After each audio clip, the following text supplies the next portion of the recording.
It's kind of crazy. I mean, I love what I'm doing here, but if you would have told my old self that this is what I would be doing, I would have never believed it.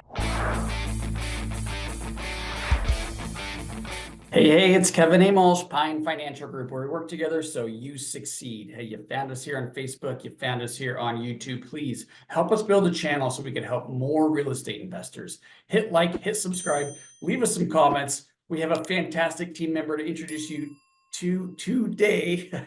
And normally, Maya, we do these about 6 months after you start, but it's been longer than that for you. And because we've been so busy, and then we had the end of the year, then we had our planning in January. So we're finally getting to this. Super excited to get to know you a little bit better. Welcome, Maya Brown.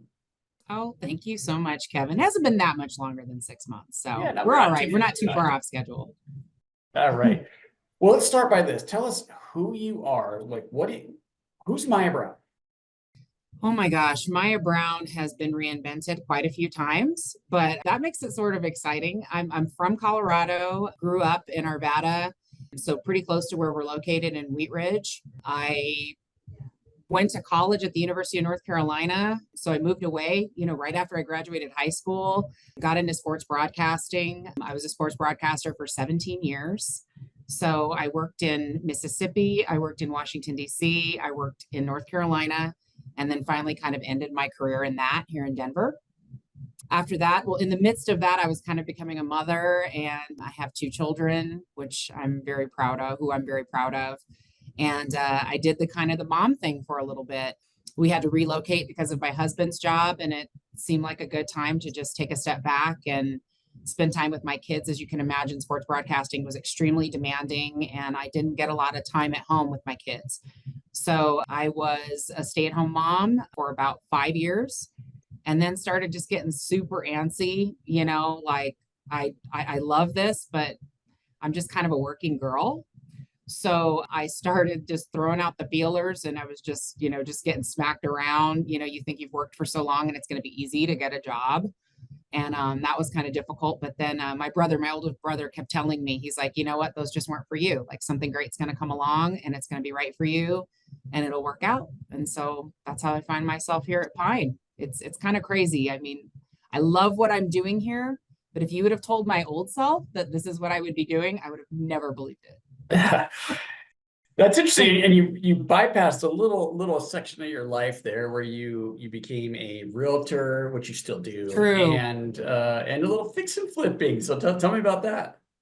Yeah, I got my real estate license. I have 2 older brothers. So my other brother, he'd been begging me to get my real estate license for a while. He's been doing some commercial real estate here in Colorado for a while, and he lives in Chicago. So he wanted me to get my license so I could kind of help him out, boots on the ground with his company. And so I dove in, got the real estate license, and that was fun because I love looking at homes. I love seeing people find their home. I love to see people succeed in selling their home and moving on to that next step in their life. I think transition is a big thing for me, and I like being a part of that process with other people as well. So that part was great. The fix and flip thing, my mom used to do a bunch of fix and flips back in the day.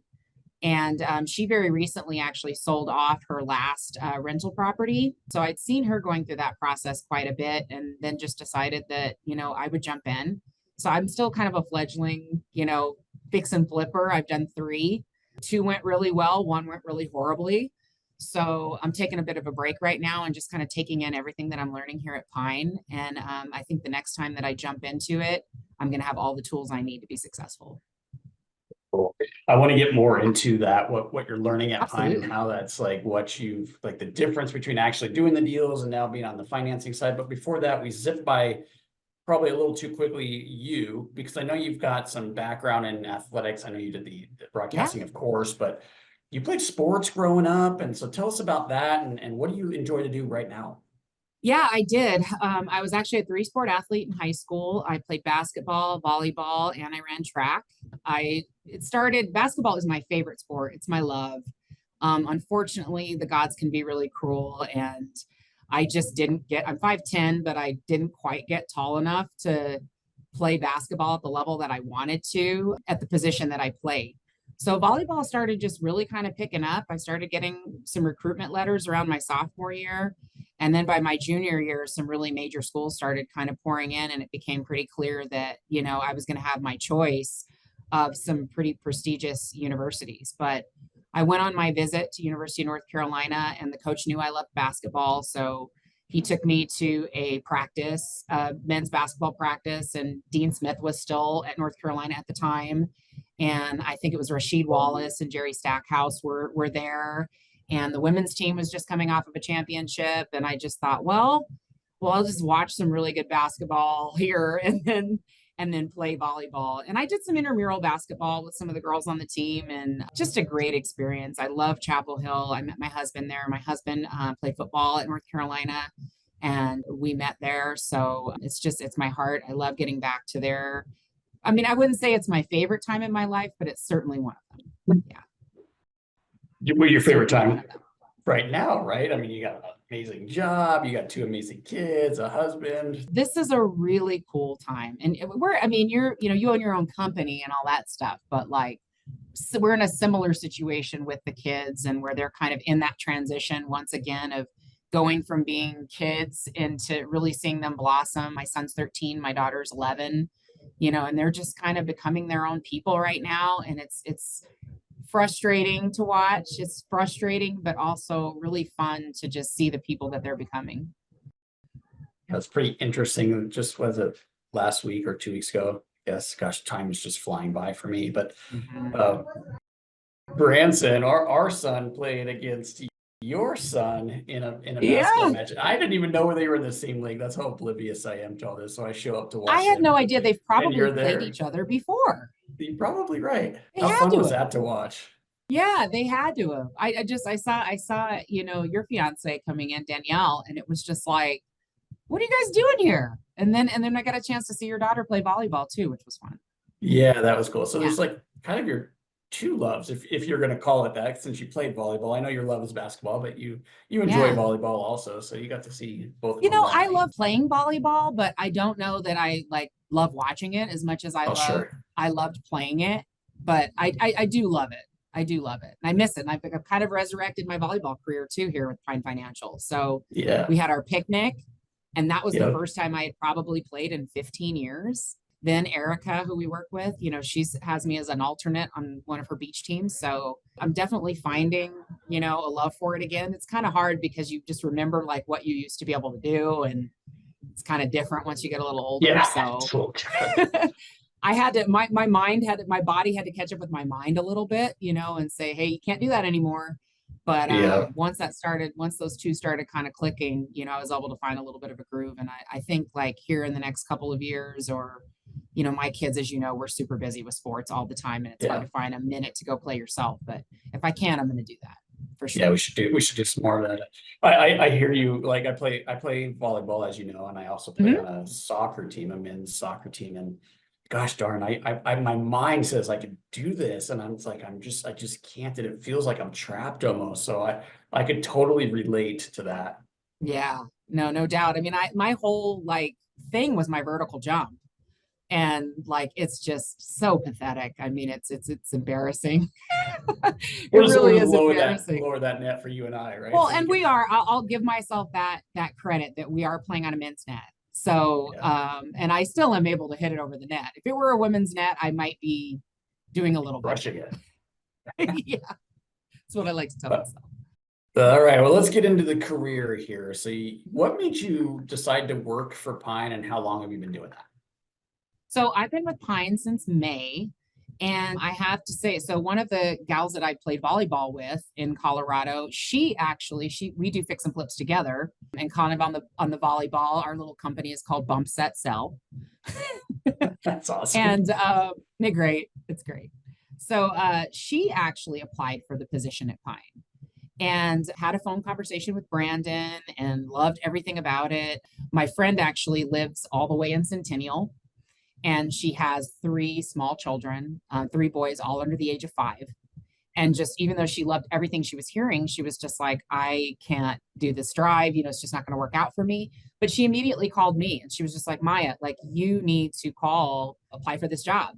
And so I just, fired off an email. And then my first conversation was with Brandon, and we really hit it off. We knew some of the same people. And I was talking to him about my fix and flipping and my real estate. And it just kind of, gosh, it was kind of effortless from there, because after I was starting to meet everybody, because I can be honest with you, Kevin, at first I was like, I don't, whatever, I'll just go through the motions. But I called my husband after I met with Jared and Brandon at the office, and I was like, I kind of want it. Like I kind of want this job. And so it was a very a switch kind of flipped for me, because I went from just kind of feeling it out, not really knowing, and then being like, wow, this just seems like something really special, and I want to be a part of it. Yeah, and then it's kind of a learning curve. Even though you were in the business, you went through real estate school, you passed the test, you got your license. You went even beyond that and did some fix and flips, which most realtors don't even get that exposure. And then you came here and you shared with me a pretty steep learning curve still. So what have you learned? Absolutely. Like, give me an idea of like what you learn in this environment compared to out there in the field, like actually doing the deals. I think if I could make a sports analogy, as a real estate agent, I mean, even though you are dealing with contracts and things like that, you're kind of a player in the game. You're finding the house, you're out in the field, you're making things happen. And it seems like on this side, you're a little bit more of the coach, dealing with the X's and O's of the process. And so for me, just kind of nailing down those processes and knowing that every situation is different. So, okay, on this deal, we're playing a different team, and we've got to change our offense and our defense. And these players aren't paying attention. So I've got to figure out how to get them to get their stuff in a little bit faster. So it's kind of just the reinvention of the process, and being flexible and being comfortable enough in the system that you can kind of switch on a dime and adjust and make those adjustments. So there's a lot of gray area, and my personality, I might have more of a player personality where it's like, tell me what to do, I do it, we're out there. So now I'm getting a little bit more comfortable with, moving those pieces around myself and kind of managing that gray area. And gosh, what a great challenge for me, to be honest. I mean, it was frustrating, but I think when it's all said and done, I'm going to be better for it. And, sometimes you just have to weather the storm. Things are not always easy. And I kind of knew that it wasn't going to be easy. So that helped, just keeping a positive attitude and knowing that there might be some growing pains. Yeah, I love it. I love the analogy of the sports being a coach. We see so many deals, it's 2,500 transactions we've completed in the last 15 years. So when a client comes in, it's like I have seen this scenario before at some point, and we could really help them through it. So Yeah. even experienced investors still get value when they call someone like you. Yeah. I will say this, the fix and flips, gosh, the real estate license and the fix and flips, they've helped me, because I'm looking at some of those purchase agreements. I'm looking at title. I'm looking at insurance. I mean, those are things that I have seen before. And as far as the fix and flips, we had a guy call in today, and he's showing me this property, and it's clearly had been on fire, and he is doing his first flip, and I had to tell him, man, like, you don't want this to be your first flip. Like, Yeah. this is go find another property. This isn't the one. I know it seems like it's a bang up deal, but this place was on fire, and you have no idea what that means, walking into it. So having been a fix and flipper and knowing that things can turn on you on a dime, why start off that way with Totally. so many question marks? So I can definitely put myself in the place of the borrowers, and being nervous and wanting to check those boxes, and honestly, like, wanting to build wealth for yourself, and taking that risk. It's scary. It really is. So let's start there. How do you help your clients? Like, what do you do for Pine? What's your role and how do you help your clients? So I am the internal loan officer, and so I am kind of stationed here, and prepared for any of our borrowers that are going to our website, or listening to our podcasts, or watching our YouTube channel, or going to some of our mini seminars that we have out in town. They've got questions. They're calling in. They want to know, like, how do I get started? And most of the people that I am dealing with are people that are calling in for the first time. A lot of our repeat clients, they'll kind of go to the other LOs or loan officers that they've been working with. And so, I kind of see myself as that front line, that first person that you talk to, that's understanding that you're new or that you're starting, or maybe you're jumping back in the game, or maybe you've been in the game a long time, but you're just getting to know Pine. So I like to see myself just kind of as that front facing person that lets you know a little bit more about this company and gets you started on the process, if you qualify. I'm assuming you're always there. I mean, you're sometimes on the phone, but you're available if someone has questions about a real estate Yeah. deal and need a little hand holding, a little advice. You're open to taking those phone Yeah. calls. And for me, honestly, being new, I may do a little bit more even than some, because I'm loving the process of going through these deals, a little bit more detailed maybe than someone else might want to, because I'm still learning too. So every time I do it, every time I go through, fees with somebody, every time I work a deal with somebody, I'm just getting more and more experienced with it as well. So anytime somebody calls in, I'm happy to like run numbers with them, look at the pictures of the house, let them give them an honest opinion of value and how I feel about the project. And sometimes that means telling them, hey, I just not really thinking this is the one, like, let's try again. And I think that builds trust with our clients too, that we're not just going with whatever they walk through the door with. It's like, hey, because we really want you to be successful and we want you to make money and we want you to do another one. So I'm not going to push you in a direction if the feeling that I'm getting is that this isn't a good one.